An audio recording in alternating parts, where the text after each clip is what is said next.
The sign on the wall seemed to quaver under a film of sliding warm water. Eccles felt his eyelids blink over his stare, and the sign burned in this momentary darkness. Time Safari Incorporated. Safaris to any year in the past. You name the animal. We take you there. You shoot it. Warm phlegm gathered in Eccles' throat. He swallowed and pushed it down. The muscles around his mouth formed a smile as he put his hand slowly out upon the air, and in that hand waved a check for $10,000 to the man behind the desk. Does this safari guarantee that I come back alive? We guarantee nothing. Except the dinosaurs. He turned. This is Mr. Travis, your safari guide in the past. He'll tell you what and where to shoot. If he says no shooting, no shooting. If you disobey instructions, there's a stiff penalty of another $10,000, plus possible government action on your return. Eccles glanced across the vast office at a mass and tangle, a snaking and humming of wires and steel boxes, and an aurora that flickered, now orange, now silver, now blue. There was a sound like a gigantic bonfire burning all of time, all of the years and all the parchment calendars and all the hours piled high and set aflame. A touch of the hand, and this burning would, on an instant, beautifully reverse itself. Eccles remembered the wording in the advertisement to the letter. Out of chars and ashes, out of dust and coals, like golden salamanders, the old years, the green years, might leap. Roses sweeten the air. White hair turns Irish black. Wrinkles vanish. All, everything, fly back to seed. Flee death, rush down to their beginnings. Suns rise in the western skies and set in glorious easts. Moons eat themselves opposite to the custom. All and everything cupping one another like Chinese boxes, rabbits into hats. All and everything returning to the fresh death, the seed death, the green death, to the time before the beginning. A touch of a hand might do it, the merest touch of a hand. Unbelievable, Eccles breathed, the light of the machine on his thin face. A real time machine. He shook his head. Makes you think. If the election had gone badly yesterday, I might be here now running away from the results. Thank God Keith won. He'll make a fine president of the United States. Yes, said the man behind the desk, we're lucky. If Deutscher had gotten in, we'd have the worst kind of dictatorship. There's an anti-everything man for you. A militarist, anti-Christ, anti-human, anti-intellectual. People called us up, joking, but not joking. Said if Deutscher became president, they wanted to go live in 1492. Of course, it's not our business to conduct escapes, but to form safaris. Anyway, Keith's president now, and all you've got to worry about is shooting my dinosaur. Eccles finished it for him. A Tyrannosaurus Rex, the tyrant lizard, the most incredible monster in history. Sign this release. Anything happens to you, we're not responsible. Those dinosaurs are hungry. Eccles flushed angrily. You trying to scare me? Frankly, yes. We don't want anyone going who'll panic at the first shot. 6 safari leaders were killed last year and a dozen hunters. We're here to give you the biggest thrill a real hunter ever asked for, traveling you back 60 million years to bag the biggest game of all time. Your personal check's still here. Tear it up. Mr. Eccles looked at the check. His fingers twitched. Good luck, said the man behind the desk. Mr. Travis, he's all yours. They moved silently across the room, taking their guns with them towards the machine, towards the silver, metal, and roaring light. First a day, and then a night, and then a day, and then a night, and then it was a day, night, a week, a month, a year, a decade.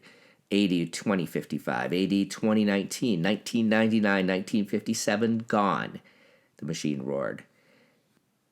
They put on their oxygen helmets and tested the intercoms. Eccles swayed on the padded seat, his face pale, his jaw stiff. He felt the trembling in his arms and looked down and found his hands tight on the new rifle. There were 4 others in the machine, Travis, the safari leader, his assistants, Les Parents, and 2 other hunters, Billings and Kramer. They sat looking at each other, and all the years blazed around them. Can these guns get a dinosaur cold? Eccles felt his mouth saying.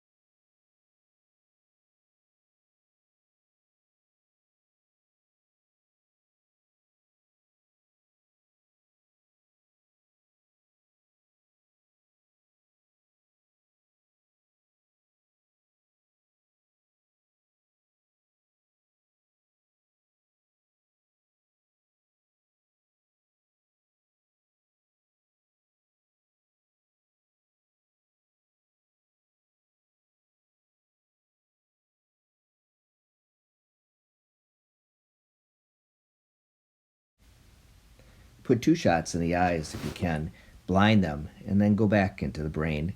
The machine howled. Time was a film run backward. Suns fled and 10 million moons fled after them.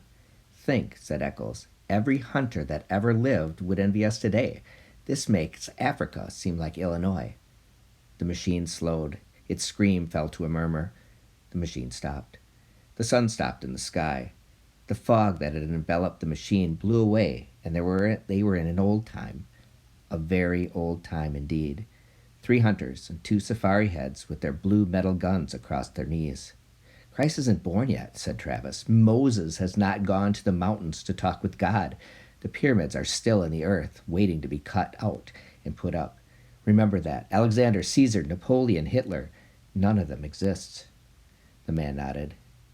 That, Mr. Travis pointed, is a jungle of 60,002,053 years before President Keith.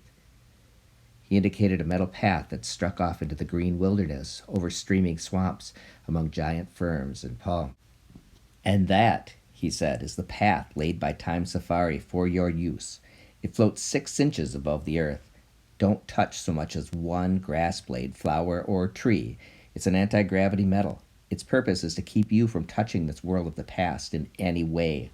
Stay on the path. Don't go off it. I repeat, don't go off. For any reason. If you fall off, there's a penalty. And don't shoot any animal we don't okay. Why? asked Eccles.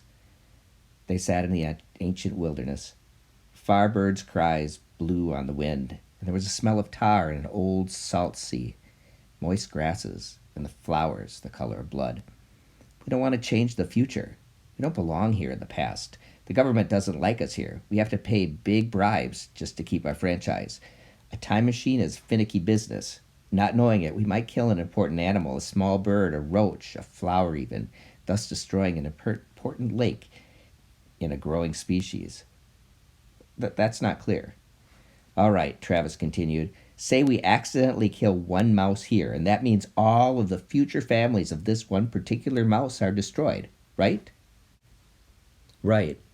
And all the families of the families of the families of that one mouse. With the stomp of your foot, you annihilate first 1, then a dozen, then 1,000, 1,000,000, 1,000,000,000 possible mice.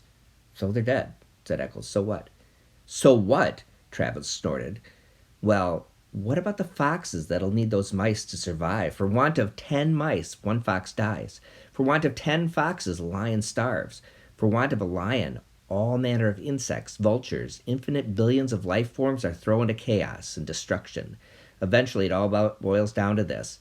59 million years later, a caveman, one of a dozen on this entire world, goes hunting wild boar or saber-toothed tiger for food. And you, friend, have stepped on all the tigers in that region by stepping on one single mouse. So the caveman starves. And the caveman, please note, is not just any expendable man. No. He's an entire future nation. From his loins would have sprung 10 sons, and from their loins 100 sons, and thus onward into a civilization. Destroy one man, and you destroy a race, a people, an entire history of life. It is comparable to slaying some of Adam's grandchildren. The stomp of your foot on one mouse could start an earthquake, the effects of which could shake our earth and destinies down through time to our very foundations. With the death of that one caveman, 1 billion others yet unborn are throttled in the womb. Perhaps Rome never rises on the 7 hills. Perhaps Europe is forever a dark forest, and only Asia waxes healthy and teeming. Step on a mouse, and you crush the pyramids. Step on a mouse, and you leave your print like the Grand Canyon across eternity. Queen Elizabeth might never have been born. Washington might not cross the Delaware. There might never have been the United States at all. So be careful. Stay on the path. Never step off. I see, said Eccles. That it wouldn't pay for us to even touch the grass? Correct. Crushing certain plants could add up infinitesimally. A little error could multiply in 60 million years, all out of proportion. Of course, maybe our theory is wrong. Maybe time can't be changed by us. Or maybe it can be changed only in little subtle ways. A dead mouse here makes an insect imbalance there, population disproportion later, a bad harvest further on, a depression, mass starvation, and finally a change in social temperament in far-flung countries. Something more subtle like that. Perhaps only a soft breath, a whisper, a hair, a pollen on the air. Such a slight change that, unless you look close, you wouldn't see it. Who knows for certain whether we're messing around in time can make a big roar or a little rustle in history? We're being careful. This machine, this path, your clothing and bodies were sterilized. And you know, before the journey, we wear these oxygen helmets so we don't introduce our bacteria into an ancient atmosphere. How do we know which animals to shoot? They're marked with red paint, said Travis. Today, before our journey, we sent Les Parents here back with the machine. He came to this particular era and followed certain animals, studying them. Right, said Les Parents. I tracked them through their entire existence, noting which of them lives longest. Very few. How many times they mate? Not often. Life is short. When I find one that's going to die when a tree falls on him or one that drowns in a tar pit, I note the exact hour, minute, and second. I shoot a paint bomb. It leaves a red patch on his side. Can't miss it. Then I correlate our arrival in the past, so when we meet the monster, not only more than 2 minutes before he was going to die anyway. This way, we kill only animals with no future, that are never going to mate again. You see how careful we are? But if you came back this morning in time, said Eccles eagerly, you must have bumped into us, our safari. How did it turn out? Was it successful? Did all of us get through alive? Travis and Lesperance gave each other a look. That'd be a paradox, said the latter. Time doesn't permit that sort of mess of man meeting himself. When such occasion threatens, time steps aside like an airplane hitting an air pocket. You felt the machine jump just before we stopped. That was us passing ourselves on the way back to the future. We saw nothing. There's no way of telling if this expedition was a success, if we got our monster, or whether all of us, meaning you, Mr. Eccles, got out alive. Eccles smiled palely. Cut that, said Travis sharply. Everyone on his feet. They were ready to leave the machine. The jungle was high and the jungle was broad, and the jungle was an entire world forever and forever. Sounds like music and sounds like flying tents filled the sky, and those were pterodactyls soaring with cavernous gray wings, gigantic bats of delirium and night fever. Eccles balanced on the narrow path, aimed his rifle playfully. Stop that, said Travis. Don't even aim for fun, blast you, if your gun should go off. Eccles flushed. Where's our Tyrannosaurus? His parents checked his wristwatch. Up ahead. We'll bisect his trail in 60 seconds. Look for the red paint. Don't shoot till we give the word. Stay on the path. Stay on the path. They moved forward in the wind of morning. Strange, murmured Eccles. Up ahead, 60 million years. Election day over. Keith made president. Everyone's celebrating. And here we are, a million years lost. They don't exist. The things we worried about for months, a lifetime, not even born or thought of yet. Safety catches off, everyone, ordered Travis. You, first shot, Eccles. Second, Billings. Third, Kramer. I've hunted tiger, wild boar, buffalo, elephant, but now this is it, said Eccles. I'm shaking like a kid. Ah, said Travis. Everyone stopped. Travis raised his hand. Ahead, he whispered, in the midst. There he is. There's his royal majesty now. The jungle was wide and full of twitterings, rustlings, murmurs, and sighs. Suddenly it all ceased, as if someone had shut a door. Silence. A sound of thunder. Out of the midst, 100 yards away, came Tyrannosaurus Rex. It, whispered Eccles. It. Shh! It came on great, oiled, resilient, striding legs. It towered 30 feet above half of the trees. A great evil god, folding its delicate watchmaker's claws close to its oily reptilian chest.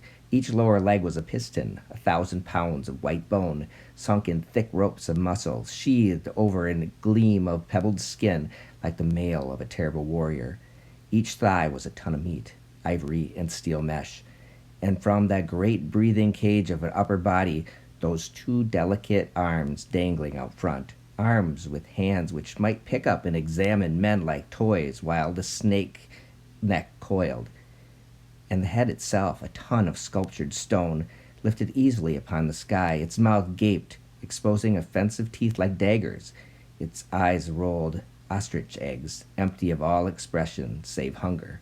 It closed its mouth in a death grin. It ran, its pelvic bones crushing aside trees and bushes, its taloned feet clawing damp earth, leaving prints 6 inches deep wherever it settled its weight. It ran with a gliding ballet step, far too poised and balanced for its 10 tons. It moved into a sunlit area warily, its beautifully reptilian hands feeling the air. Why? Eccles twitched his mouth. It could reach up and grab the moon. Shh! Travis jerked angrily. It hasn't seen us yet. It can't be killed, Eccles pronounced with verdict quietly, as if there could be no argument. He had weighed the evidence, and this was his considered opinion. The rifle in his hand seemed a cap gun. We were fools to come. This is impossible. Shut up, hissed Travis. Nightmare. Turn around, commanded Travis. Walk quietly to the machine. We'll remit half of your fee. I didn't realize it would be this big, said Eccles. I miscalculated, that's all. And now I want out. It sees us. There's red paint on its chest. The tyrant lizard raised itself. Its armored flesh glistened like 1,000 green coins. The coins, crusted with slime, steamed. In the slime, tiny insects wriggled, so that the entire body seemed to twitch and undulate, even while the monster itself did not move. It exhaled. The stink of raw flesh blew down the wilderness. Get me out of here, said Eccles. It was never like this before. I was always sure I'd come through alive. I had good guides, good safaris, and safety. This time I figured wrong. I bet my match. I admit it. This is too much for me to get a hold of. Don't run, said Les Parents. Turn around. Hide in the machine. Yes, Eccles seemed to be numb, but he looked at his feet as if trying to make them move.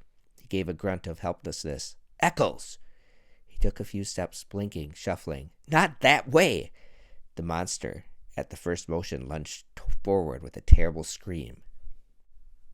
It covered 100 yards in 6 seconds. The rifles jerked up and blazed fire. A windstorm from the beast's mouth engulfed them in a stench of slime and old blood. The monster roared, teeth glittering with the sun. The rifles cracked again. Their sound was lost in a shriek and the lizard thunder.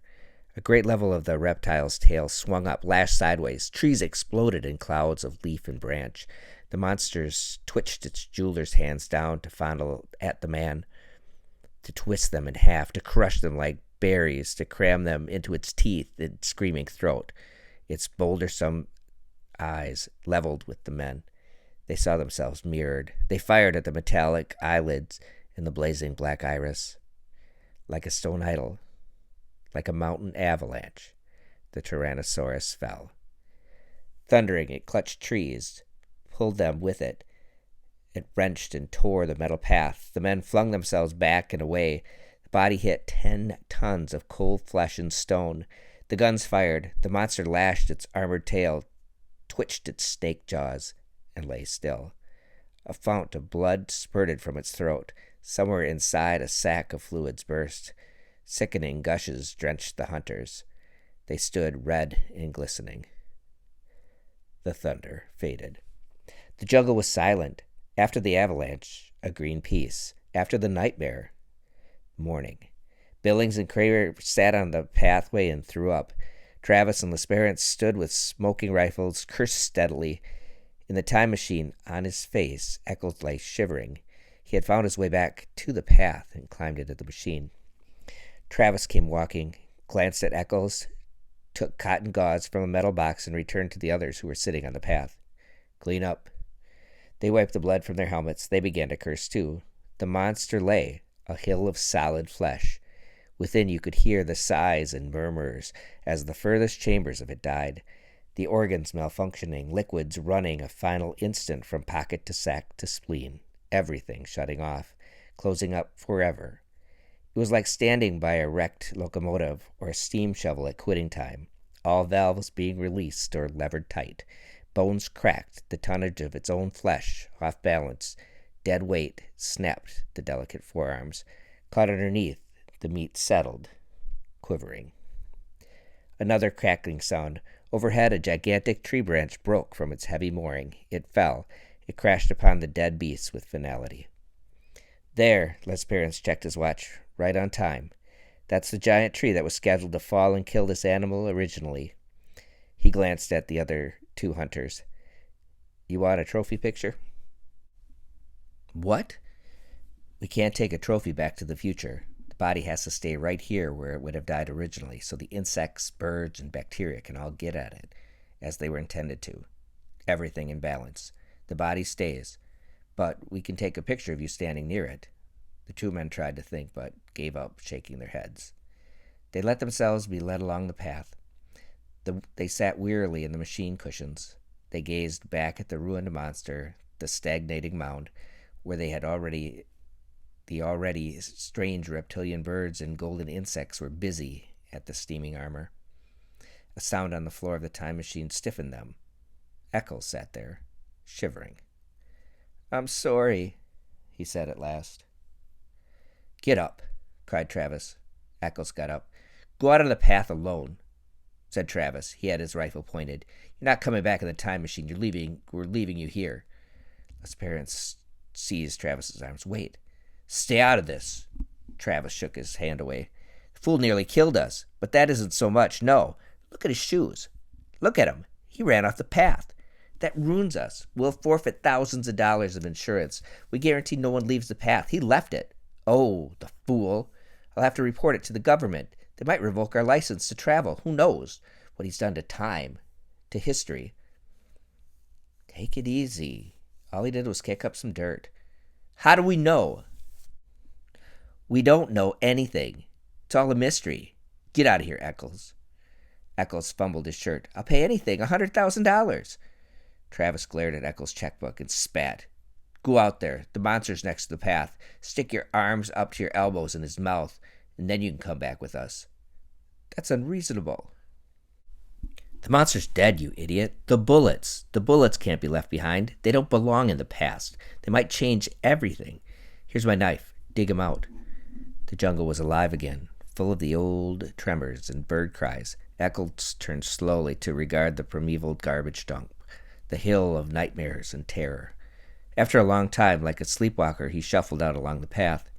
He returned shuddering 5 minutes later, his arms soaked and red to the elbows. He held out his hands. Each held a number of steel bullets. Then he fell. He lay where he fell, not moving.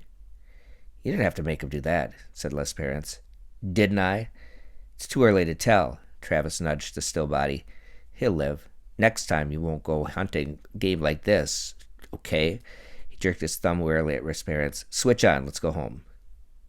1492, 1776, 1812. They cleaned their hands and faces. They changed their caking shirts and pants. Eccles was up and around again, not speaking. Travis glared at him for a full 10 minutes. "Don't look at me," cried Eccles. "I haven't done anything." "Who can tell?"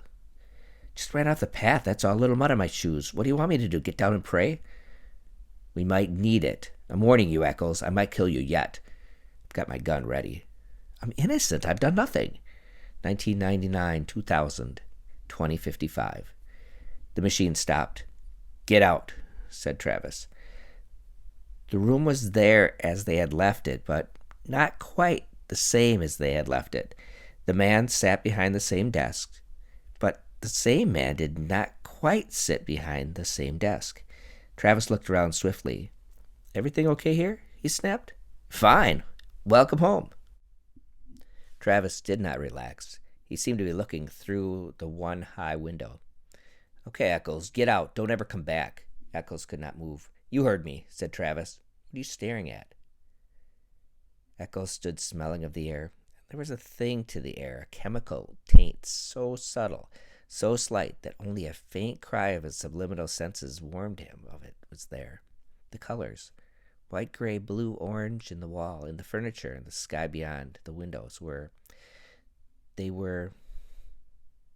there was a feel. His flesh twitched, his hands twitched. He stood drinking the oddness with the pores of his body. Somewhere, someone had been screaming one of those whistles that only a dog can hear. His body screamed silence in return. Beyond the room, beyond this wall, beyond this man who was not quite the same man seated at the desk that was not quite the same desk, lay an entire world of streets and people. What sort of world was it now? There was no telling. He could feel them moving there, beyond the walls, almost, like so many chess pieces blown in a dry wind. But the immediate thing was the sign painted on the office wall. The same sign he had read earlier today on first entering, but somehow the sign had changed. Time Safari Incorporated. Safaris to any year in the past. You name the animal, we take you there. You shoot it. Eccles felt himself fall into a chair. He fumbled crazily at the thick slime on his boots. He held up a clod of dirt, trembling. No, it can't be. Not a little thing like that. No. Embedded in the mud, glistening green and gold and black, was a butterfly. Very beautiful and very dead. Not a little thing like that. Not a butterfly, cried Eccles. It fell on the floor, an exquisite thing. A small thing that could upset balances and knock down a line of small dominoes, and then big dominoes, and then gigantic dominoes, all down the years across time. Eccles' mind whirled. He could change things. Killing one butterfly, couldn't that be important, could it? His face was cold. His mouth trembled. Asked, Who won the presidential election yesterday? The man behind the desk laughed. You joking? You know very well. Deutscher, of course. Who else? Not that weakling. Keith. Got an Iron Man now. A man with guts. The official stopped. What's wrong? Eccles moaned. He dropped to his knees. He scrabbled at the golden butterfly with shaking fingers. Can't we? He pleaded to the world, to himself, to the officials, to the machine. Can't we take it back? Can't we make it alive again? Can't we start over? Can't we? He did not move. Eyes shut, he waited, shivering. He heard Travis breathe loud in the room. He heard Travis shift his rifle, click the safety catch, and raise the weapon. There was a sound.